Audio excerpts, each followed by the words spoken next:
snack. Me and you gonna have a little chat about books. Hi guys, so I am here today to do a book review, and the book that I'm going to be reviewing is number 4 in the Dresden Files. This is Summer Night and it's by Jim Butcher. I've been reading these as buddy reads with various other people and we've all been enjoying them so far, but none of them have been kind of mind-blowing yet. So let's talk about how the fourth one compares. The fourth one is actually my favourite one in the series so far. I felt like the fourth one showed that Jim Butcher was really starting to understand that there needed to be an overall plot. It couldn't be episodic for all of the books, which is what most of the other ones have been, episodes where we've had one sort of supernatural type focus and we've been focused on that thing. For example, the second one was all about werewolves, the third one was mostly about ghosts. This one has a large focus on the fae and the fairies, and I really enjoyed that, but equally it did have an overall arching storyline that linked back into some of the things that we've already seen in the third book. So I really enjoyed the fact that we had returning characters. We had a look at the White Council, who are a council of wizards that we've heard a lot about. We've heard that they're this very mysterious, dark, creepy, very controlling and very magical, high up sort of people, but we haven't seen them yet, and in this book we actually get to see them, and I really enjoyed that whole scene. I felt like that was very well done on Jim Butcher's part, and I felt like it really did feel immersive, and I think that the build up to that was very well done as well, because we had 3 books of build up and then we finally get to meet them in book number 4, and we get to see all these wizards are very different. They're all from the far-ranging corners of the earth and they all do their own thing, and we get to see that they all speak in Latin and all of these crazy things. The whole ceremony and the whole meeting with the council was very interesting to me. I really enjoyed that part of it.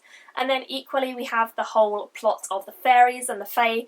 I loved that. I think Jim Butcher did an excellent job of drawing on all these classic mythologies surrounding fairies and the fae, and we have references to Mab and Tatiana, who are the queens of winter and summer, and I really enjoyed just getting to know this history and the way that he interpreted the history of the fae and the mythology and then made it his own and actually created real life characters who were very believable as characters, I felt, and were done well. I also felt like there was not really any misogyny issues in this one. I'm just putting that out there because I know that in my second and third book reviews I was a bit irritated by that, but definitely this one it wasn't a big deal at all. It was toned down and he got the balance of that right. I think Jim Butcher is good at developing his character of Harry Dresden, and he does seem to be doing that a lot more in this book than he did in the previous 3. So I am really enjoying the series, and I'm way more interested and way more invested in picking up Death Masks now that I've read a really good example of his work, and I really enjoyed seeing Harry and the way that he got thrown into this situation with the fairies and the council and all these crazy things going on. There's also a war ongoing.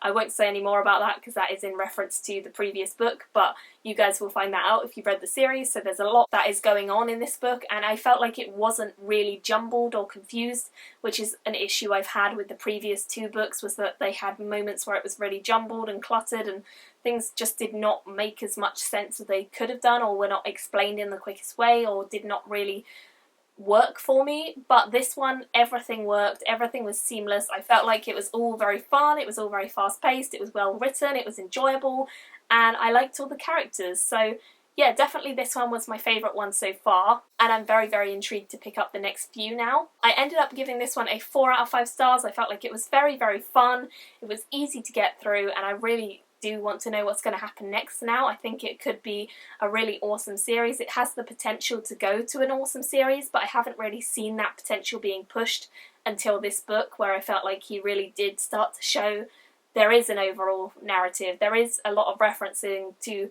all of these things, and I am going to show you those things. You just have to be a little bit patient. So even though the first 3 books did not blow me away, this one was a lot more fun and a lot more interesting, and I felt like it was very nicely done. Everything fit together very well, and I really enjoyed my read through of this one. I would love to hear what you guys think if you guys have read the series. Do you agree that the 4th one is where it starts to get good? I definitely do. That is what people have been telling me for a while, and I can second that and say yes, that is the truth. It does get better from here on, hopefully. Let me know what you guys thought of it, if you've read it or if you are planning on picking up the series, and I will talk to you all again soon in another video.